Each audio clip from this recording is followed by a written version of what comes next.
Bueno, hoy estamos con un señor que vive más que nunca y es importante más que nunca porque tiene toda la, digamos, el respaldo en cuanto a conocimiento. El doctor Jorge Daniel Codas Thompson. Él es médico, docente, máster en gobernanza global y diplomacia y escribe para Última Hora, también.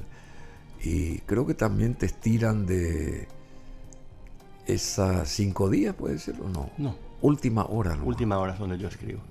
Y acá venir también. Acá vengo, sí. ¿Ah, sí? Cada vez que me invitas. ¿Te gusta venir acá? A mí me encanta.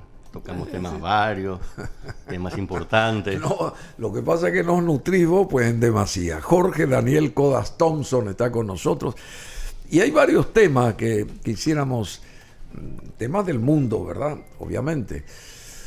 Está el caso de China, que está rodeando a Taiwán con un ejercicio militar provocador, por un lado.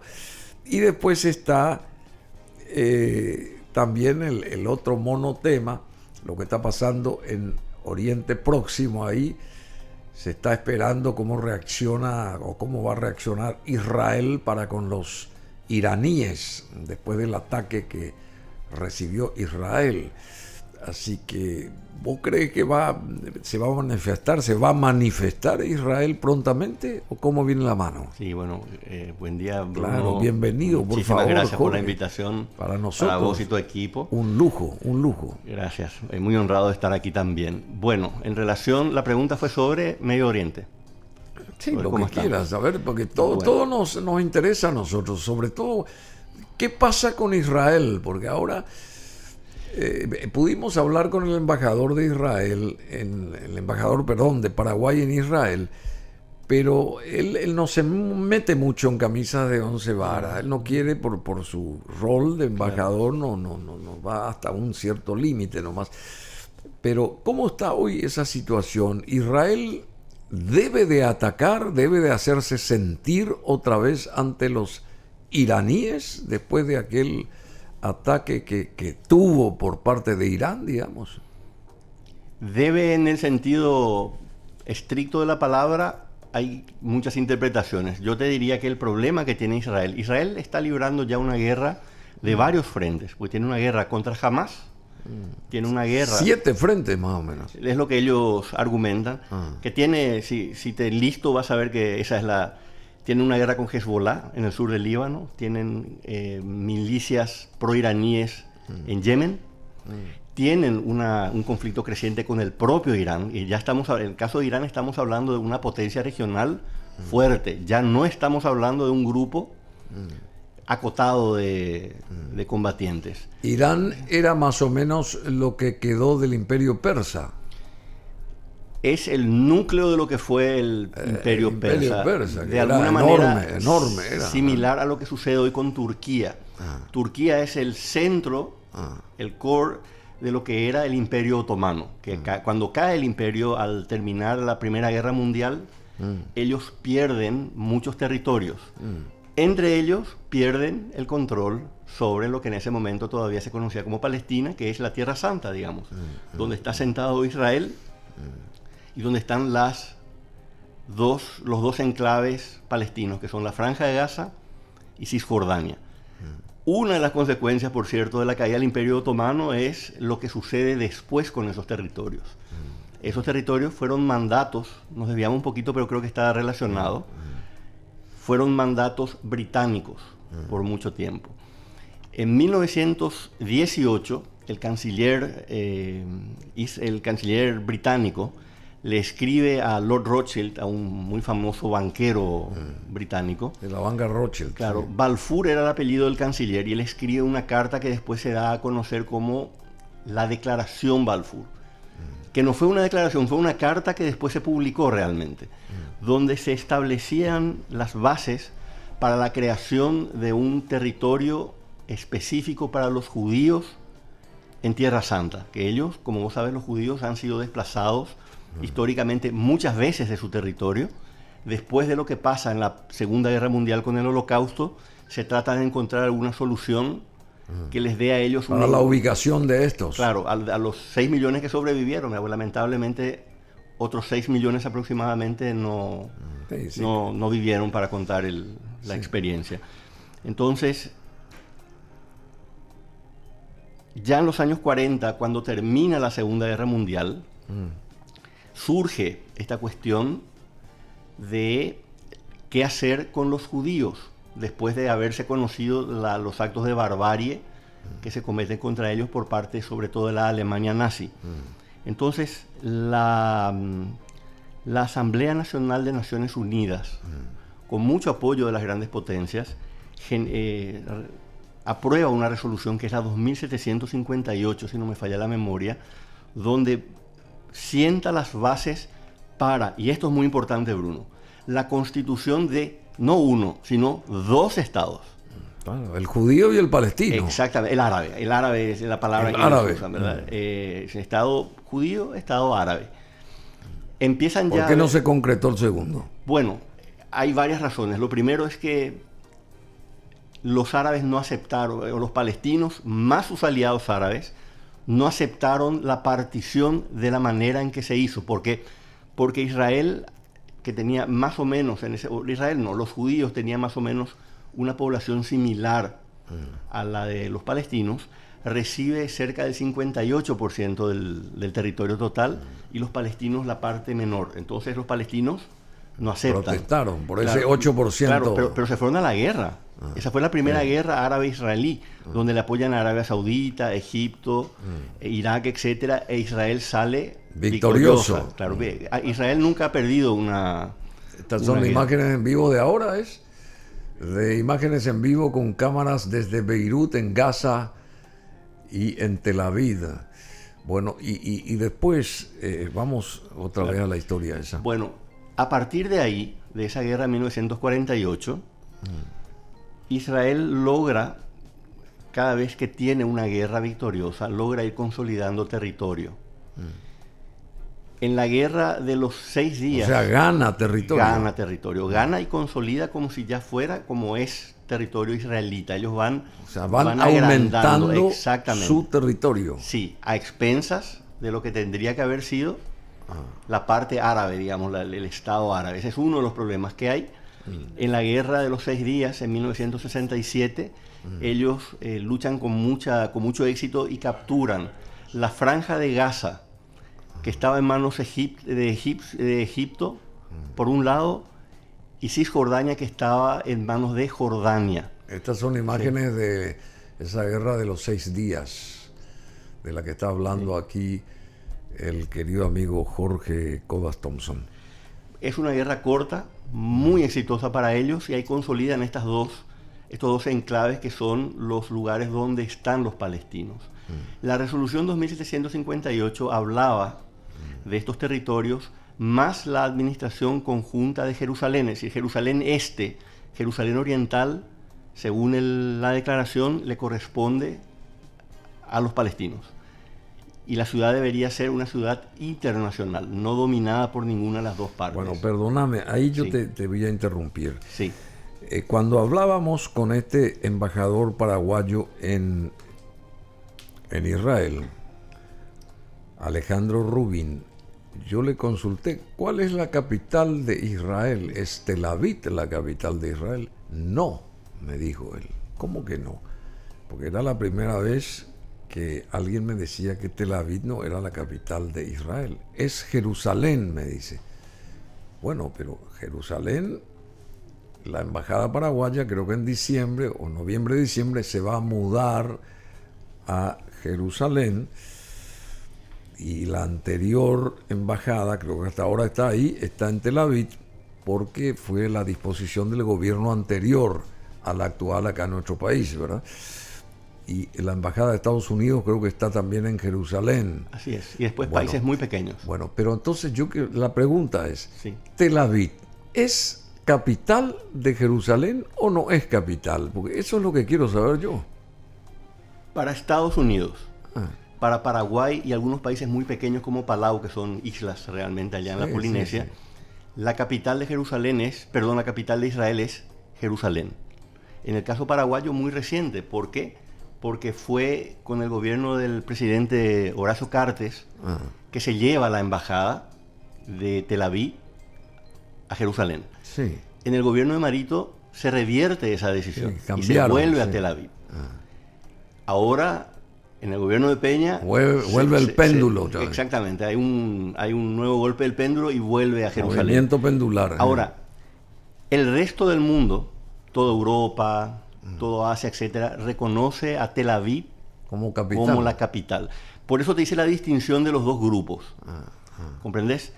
Ahora, yo me remito a lo que dice el decreto 2758. Tiene que ser una ciudad, en última instancia, conjuntamente administrada, no la capital exclusivamente de Israel.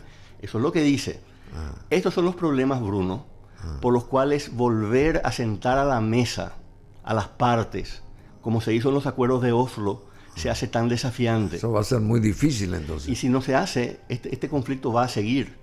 Ese es el problema. No hay un equilibrio. Bueno, pero está bien. Pero para el mundo entero, vos decís, Asunción es la capital de Paraguay, Buenos Aires es la capital de Argentina, Montevideo la capital. ¿Tel Aviv es la capital de Israel o ya no es la capital de Israel? Te reitero, hay dos grupos reconociendo a las ciudades opuestas, digamos. La mayor parte del mundo reconoce a Tel Aviv. La mayor parte. La mayor parte del mundo. De los estados grandes, importantes, solamente Estados Unidos se mudó durante la administración de Donald Trump. Él mudó. Y ahí quedó. ¿Y él mudó por qué? ¿Porque se le ocurrió? ¿Él mudó? ¿Por qué? Yo creo que él es muy cercano a las distintas comunidades judías, tanto en Estados Unidos como en Israel. Recuerda que él es un empresario de varios países, digamos, no solamente de Estados Unidos, y toma esa decisión, que es una decisión, como entonces te digo, nosotros tenemos que seguir lo que dice Estados Unidos. Y bueno, si vos analizás lo que hizo Cartes, lo que pasa es que Cartes también es, o por lo menos era, muy cercano a Israel. Sí, él yo sé. Tiene negocios, o tenía, no sé cómo quedó ahora con esta situación que tiene, él tenía negocios en Israel. Tenía inclusive este famoso señor que era su amigo Messer, judío, él lo acompañó en viajes a Israel, es decir, Cartes era una persona con cercanía al Estado de Israel. Entonces, no sé quién lo convenció, pero él mudó la embajada. Él tomó la decisión de mudar la embajada, pero te digo, para gran parte del mundo... En aquella época, pero ahora estamos con otro presidente. Sí. Bueno, decime, pero ¿a qué voy? Nosotros tenemos que seguir lo que dice Estados Unidos, así como seguimos a Estados Unidos a favor de Taiwán y no a favor de Pekín, por ejemplo. Porque Estados Unidos ordena que nosotros sigamos con Taiwán. Sí, ¿Es así? El caso de Taiwán es muy complejo. ¿Por qué? Porque Estados Unidos... La entrada de la República Popular China al Concierto Internacional de las Naciones es muy tardía. ¿Por qué? Ellos triunfan en la Guerra Civil en diciembre de 1949. Y la República de China, lo que hoy llamamos Taiwán, se traslada a la isla de Taiwán, que ya era controlada por el gobierno de Chiang Kai-shek. El gobierno comunista nunca tuvo control de Taiwán, por más de lo que quieran decir ahora. Ellos jamás controlaron la isla de Taiwán. Te puedo hacer la historia breve sobre eso si querés. No, yo sé si yo estuve por ahí. En 1971, por una muy significativa mayoría de los miembros de la ONU, se expulsa a Taiwán de la Organización para las Naciones Unidas. Es decir, se le ofreció inclusive a Chiang Kai-shek dejar a Taiwán como un país separado, pero ya no en el Consejo de Seguridad, porque China... ¿Quiénes son? Vos sabés que el Consejo de Seguridad tiene 15 miembros, de los cuales 5 son con derecho a veto y son permanentes. Estados Unidos, China, Rusia, Francia, Inglaterra. ¿Y quiénes son? ¿Por qué están ahí? Porque son los mandamases. No, porque son los que ganaron la Segunda Guerra Mundial. Porque son los... Pero China no se metió en la ¿Cómo Segunda que no? Guerra. Perdió 6 millones de personas en la guerra contra Japón.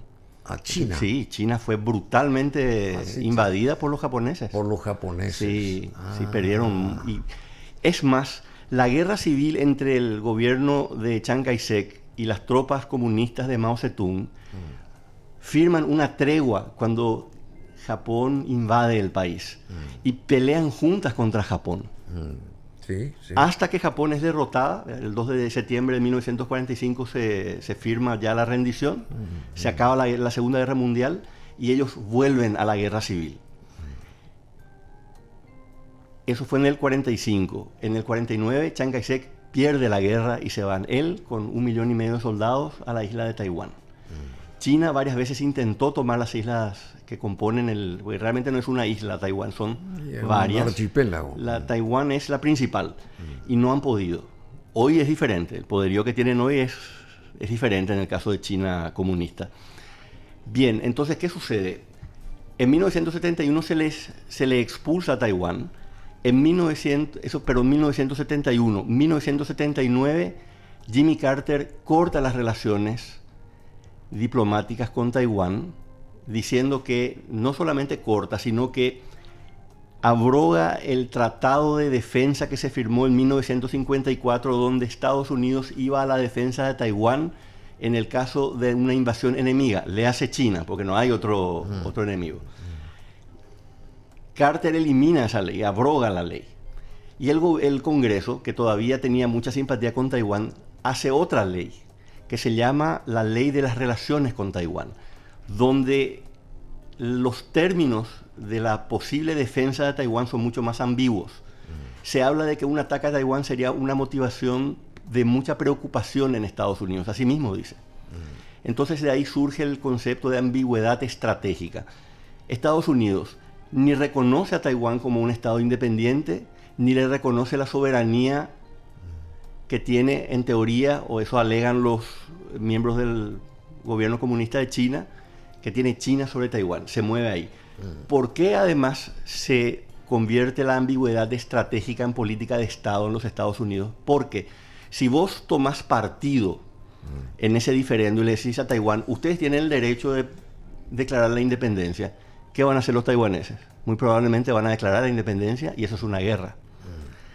En el año 2005, el gobierno comunista chino aprobó una ley donde se establece que la declaración de independencia de Taiwán es un acto de guerra. ¿Okay? Entonces Estados Unidos tiene una situación singular con nosotros. Ellos nos presionan mucho para que sigamos apoyando a Taiwán, pero ellos no tienen relaciones diplomáticas con Taiwán. Ya sé, por eso. Entonces, ¿cuándo le seguimos y cuándo no le seguimos? Pekín está como representante diplomático, digamos, la embajada de China. O sea, Pekín está en Washington y Washington tiene su representación en Pekín, ¿verdad? Así es. Y lo que tiene Taiwán con los países que en un momento dado, porque realmente Taiwán tuvo que se llamaba antes la República de China, es un nombre oficial todavía, gran parte del mundo le reconocía como la verdadera China. Eso cambió en 1971. Y Taiwán se convirtió en un país muy aislado. Uno puede argumentar que realmente las condiciones que tiene Taiwán hoy son para ser un país independiente. Ellos son un país democrático, son un país con elecciones marcadas, periódicas, sí. Son un país con un desarrollo económico impresionante. De hecho, cuando empieza la apertura económica de China comunista, por muchos años Taiwán fue el mayor inversor dentro de China comunista. Increíble. Hoy todavía el 3% de la inversión extranjera directa de China proviene de Taiwán. Así. 3%. 3%. Pero estás hablando de cifras millonarias. Varias veces millonarias. Y entonces nos encontramos, cayendo en el tema China-Taiwán, nos encontramos en una situación donde hoy China, con el nuevo presidente, con Xi Jinping, a partir del 2012, ya convierte no solamente en política de Estado lo que ellos llaman la reunificación de China, digamos, le hace la incorporación de Taiwán, sino que le han dado inclusive fechas. La del 2038 es una que dieron como posible fecha donde ellos no van a esperar por nadie y no les va teóricamente a interesar lo que haga Estados Unidos ni otra potencia. O sea, Taiwán tiene que anexarse a China.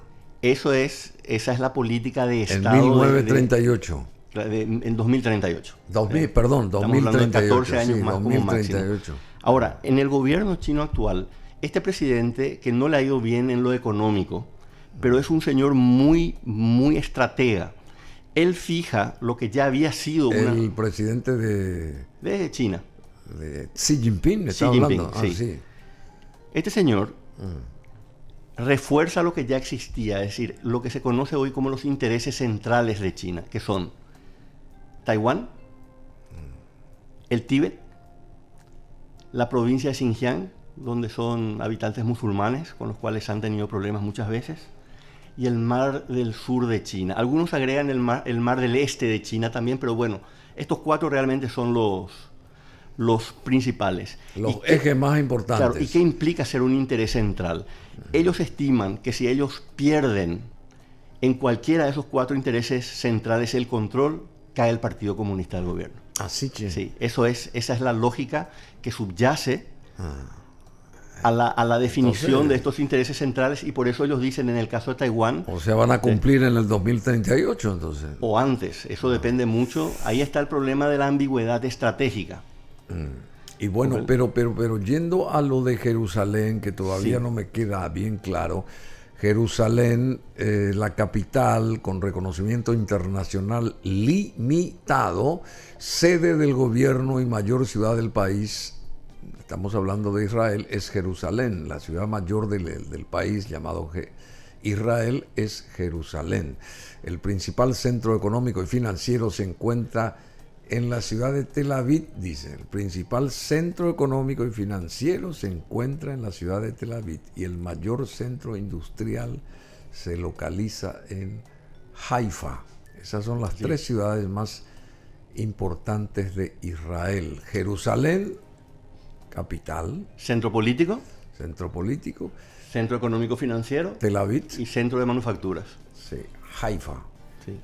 Bueno, o sea que lo que dijo el embajador Rubín está en lo correcto, entonces. Por eso, para el gobierno paraguayo, como política exterior oficial, la capital de Israel es Jerusalén, hoy. Si viene después del presidente Santiago Peña, otro presidente, que vuelva a revertir la localización de la embajada a Tel Aviv, y bueno, tendremos de vuelta que cambiar de política y reconocer que solamente Tel Aviv es la capital. Pero te digo, a mí siempre me preocupa un poco cuando en política exterior se toman ciertas decisiones donde parece no haber una política de Estado. Nosotros no podemos estar cambiando la capital de un país estratégico en la región, como es el caso de Israel, según lo que cada gobierno considera. Fíjate que en los 3 gobiernos consecutivos que hemos tenido, hubo cambios. Hubo cambio de capital. Sí, así es. Y bueno, China está rodeando a Taiwán. Ahora vamos otra vez a la parte de China. China está rodeando a Taiwán con un ejercicio militar provocador. A modo de advertencia, anunció Pekín en sus más recientes noticias, informaciones sobre estos ejercicios militares dirigidos a la isla del gobierno autónomo a la que considera como parte de su territorio. Isla del gobierno autónomo a la que considera como parte de su territorio. Los ejercicios denominados Espada Conjunta 2024B ponen a prueba las capacidades operativas conjuntas de las tropas del teatro de comando, indicó el Ministerio Chino de Defensa. Horas después, el capitán Li Zi, portavoz del Comando Oriental del Ejército Chino, anunció que las maniobras finalizaron con mucho éxito. Y hay una firme advertencia. Firme advertencia. El gobierno chino señaló que con esas maniobras quiso enviar una firme advertencia para los actos separatistas de las fuerzas de la independencia taiwanesa. ¿Qué quiere decir? ¿Y qué van a hacer los taiwaneses ahí? Van a tener que... Los taiwaneses han ido construyendo poderío militar, pero no van a poder ellos solos contra China. No hay posibilidad alguna. No pueden. Mira, en primer lugar, recién mostraban el mapa. Sí. La distancia entre Taiwán y China continental oscila entre 130 y 220 kilómetros. Eso quiere decir que prácticamente toda la Fuerza Aérea China puede llegar sin necesidad de recargar combustible. Es decir, pueden literalmente destruir a Taiwán. Y eso no ocurre en la zona de Medio Oriente, por ejemplo, con los aviones israelíes. Sí, lo que pasa es que el poderío chino es muy superior al israelita. Ahí estamos hablando de más de 1000 aviones. Estamos hablando de un... Sí, estoy hablando yo de la parte de la autonomía aérea nomás, de estos aviones. Sí, los aviones son similares, pero ¿qué pasa? La distancia que va a tener que recorrer Israel es mucho muy menos, larga, claro. Esta es muy corta. Entonces, o sea, la distancia entre Pekín y Taipei, digamos, es corta, es ¿verdad? corta. Son es 200 kilómetros más o menos. Entre las costas. Entre las costas, entre las costas de China continental y aquellas de Taiwán. Y hay cosas muy importantes que hay que señalar. Primero, la marina de guerra más importante del mundo sigue siendo la norteamericana en cuanto a poder de fuego, porque entre otras cosas llevan 11 portaaviones en la flota. 11 llevan, y nucleares. Pero China ya tiene más buques que Estados Unidos. ¿Por qué no se considera la más poderosa todavía? Porque ellos tienen marinas. Hay 3 tipos de armada o 3 tipos de marina. Tenés la marina de aguas azules, que son las que pueden ir al mar, pueden cruzar el océano y pueden pelear en otro lugar. Tenés los buques de aguas verdes, que son para los litorales, para pelear cerca de tu territorio, y tenés los buques de aguas marrones, que son los ríos. Los cursos de agua ya que paran en un mar.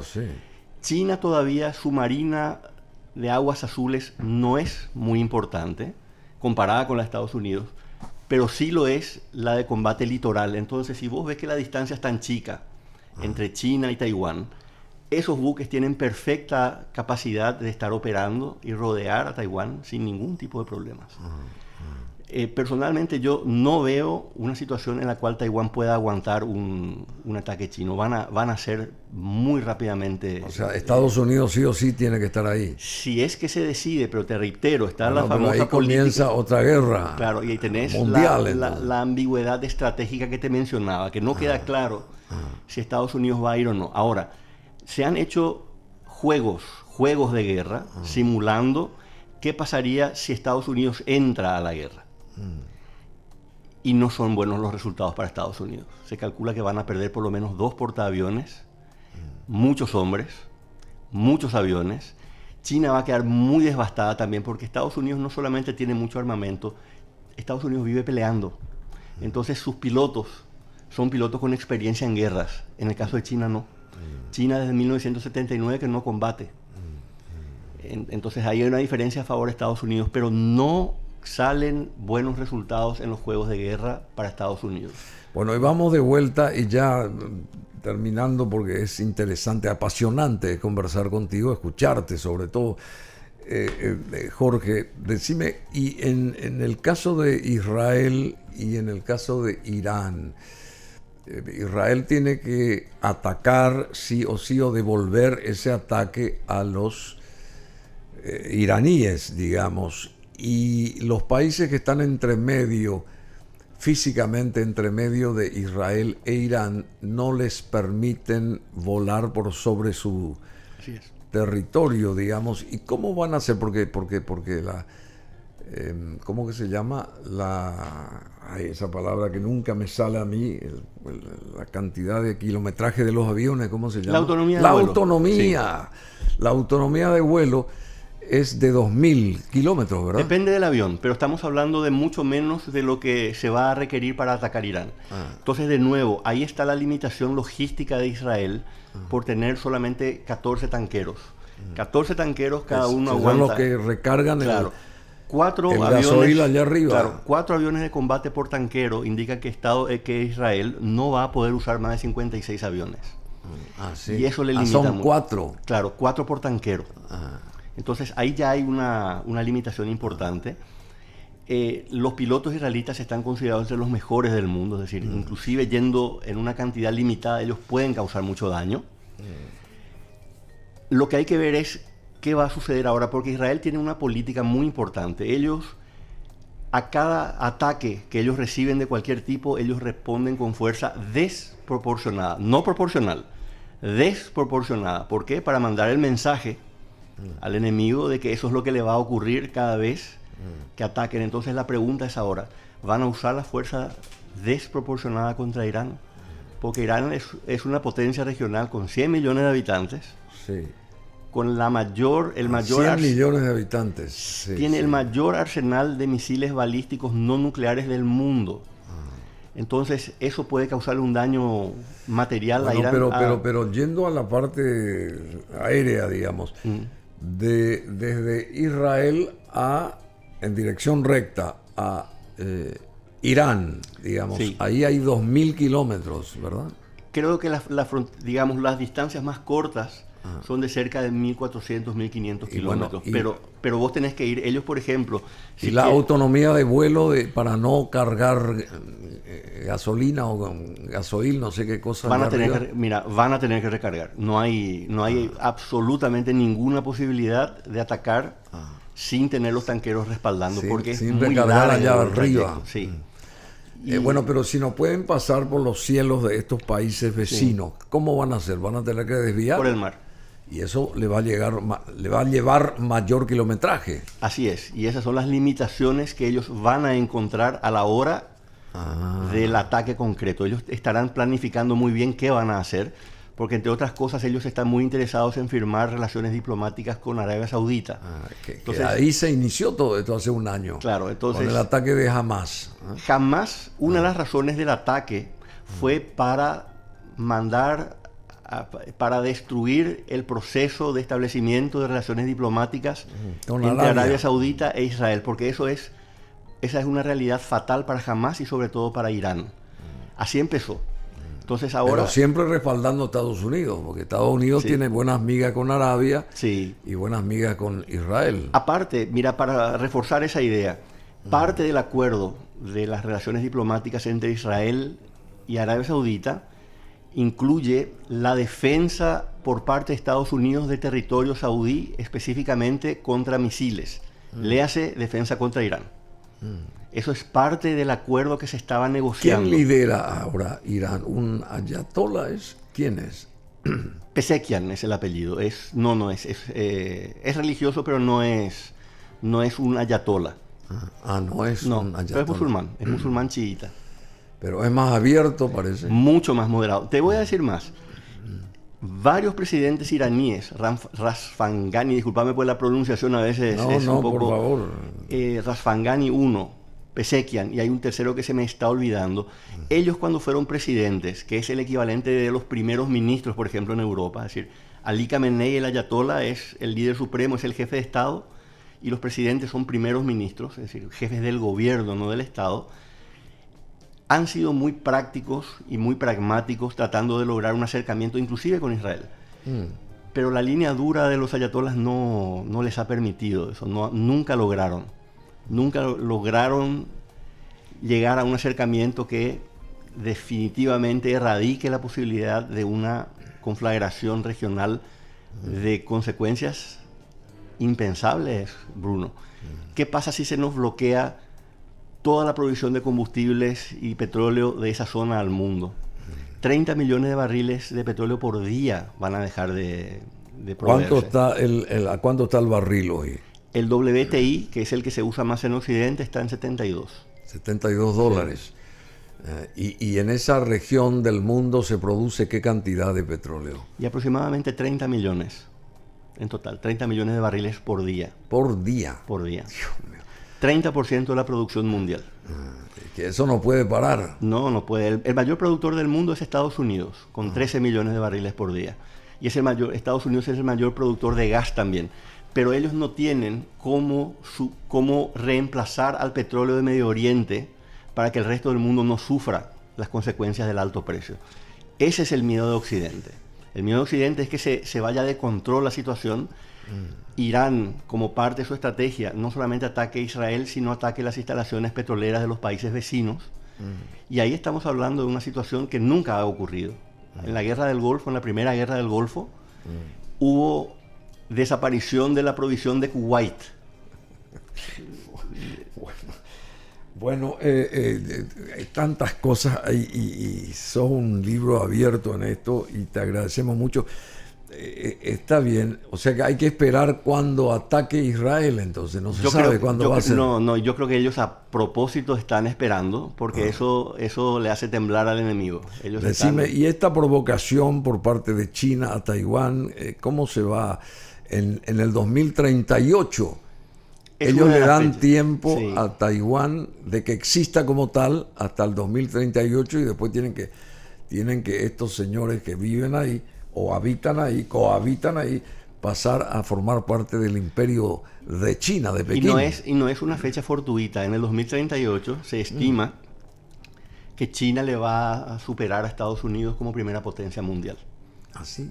Sí, los chinos piensan muy a largo plazo. En el 2038. Sí, aproximadamente, sí. ¿Ah, sí?